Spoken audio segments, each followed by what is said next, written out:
Hoy hablaremos de fermentación láctica y fermentación alcohólica.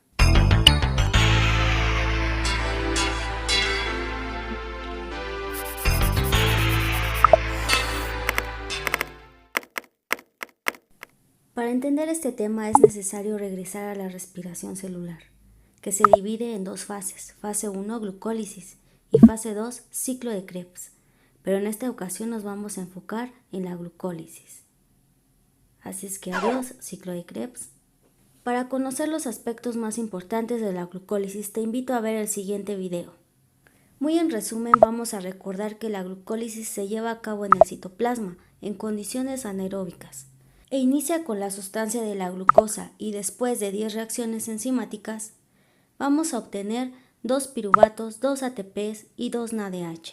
De estos productos finales vamos a tomar a las 2 moléculas de piruvato, quienes van a ser las protagonistas de este video. Cuando estas 2 moléculas de piruvato no tienen oxígeno, va a comenzar un proceso de fermentación, que puede ser fermentación láctica o fermentación alcohólica. Así es que ¡comenzamos!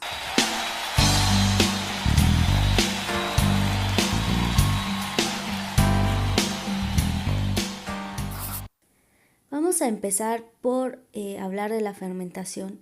En general es un proceso catabólico que utilizan algunos organismos para obtener energía y nutrientes a partir de ciertos compuestos orgánicos.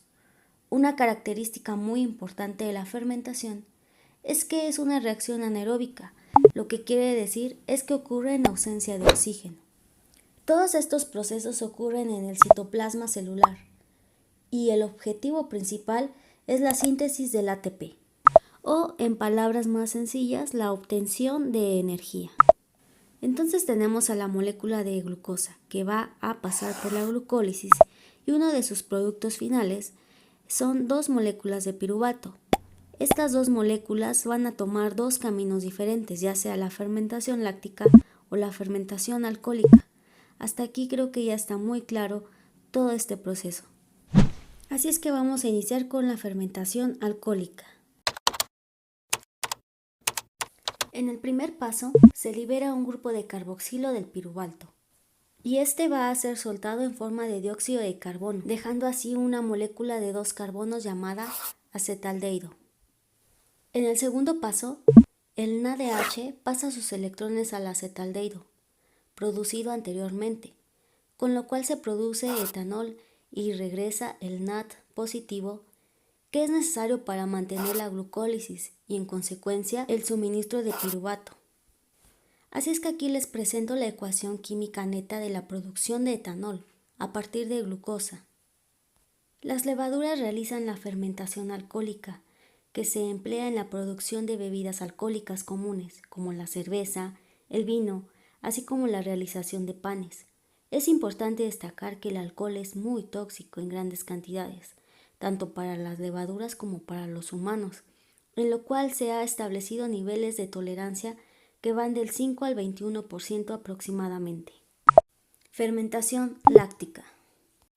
La fermentación del ácido láctico, el NADH transfiere sus electrones directamente al piruvato, generando así una molécula de lactato. Las bacterias que producen yogurt lo hacen a través de fermentación láctica, así como los glóbulos rojos en el cuerpo humano. Y aquí te presento la ecuación de la producción de ácido láctico a partir de glucosa. La fermentación láctica también puede ocurrir en las células musculares, pero solo bajo ciertas condiciones. Por ejemplo, cuando hacemos ejercicio físico muy intenso y hay poco suministro de oxígeno. Seguramente alguna vez has sentido fatiga por la acumulación de lactato al hacer ejercicio. Existen otros tipos de fermentación, sin embargo estos 2 son los más importantes.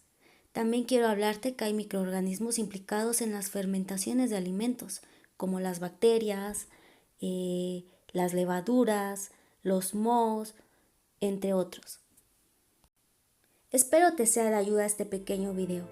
Regálame un buen like y suscríbete. Recuerda, sueña sueños grandes porque al que cree, todo le es posible.